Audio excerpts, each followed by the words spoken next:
Now, Matthew goes on to Mark chapter 12. So the next book, go to the right, 12 chapters into that book. Look at chapter 12 of Mark, verse 43.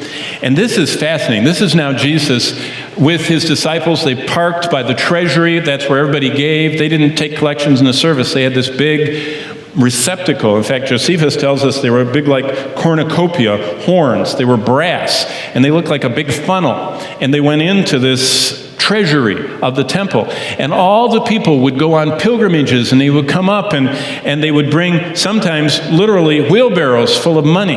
And they would park their wheelbarrow and they would start shoveling, or they would hire someone to shovel into a metal container, a funnel, all this metal coinage. And it would just make, there are accounts of how much money and how much sound and all this. And so Jesus parked his disciples, and he was sitting there watching, and he told about how some blew horns so that nobody would miss their giving, and they did all that. And then the crowd left, and this little quiet older woman comes up with her hand, and she just, as if it would make any sound, she sticks her hand in, opens it, and scurries off. And Jesus, who knows all things, tells us she put in 2 leptons, the Greek word lepton, which was a tiny, tiny, like a fish scale almost, kind of coin. It was the very smallest coin of the ancient world. And she had 2 of them, widow's mites. Look what Jesus says in verse 43. He said, your giving must be proportionate to gain my favor. You know what he was saying? The people that made all the noise with the shovelfuls, they could shovel all day and it wouldn't make a dent in what they had. They were doing that for the show. That woman gave everything she had. And that meant something to Christ. He said, to gain my favor, your giving has to be proportionate. Verse 43, so he called his disciples to himself and said to them, assuredly, I say to you that this poor widow has put in more than all those who have given to the treasury. Now, that statement could even be not just that day's, more than, it actually says all who have given. What Jesus was saying is, I measure by how much it costs you. Turn the next book from Mark to Luke, chapter 6.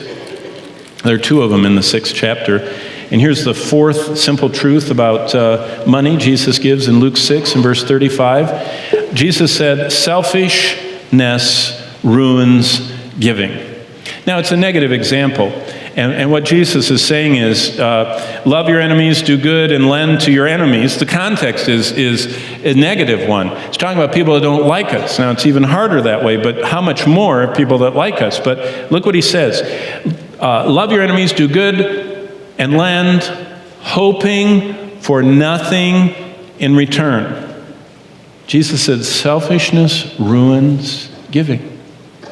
If you hope, like it says in the book of James, if you give money in the church, if you give enough, they're going to say, oh, come up here and sit in the good seats. I can imagine this. I've pastored enough years. I've listened to, the people that work the doors enough times. I've heard them. They said, did you see the car they drove in?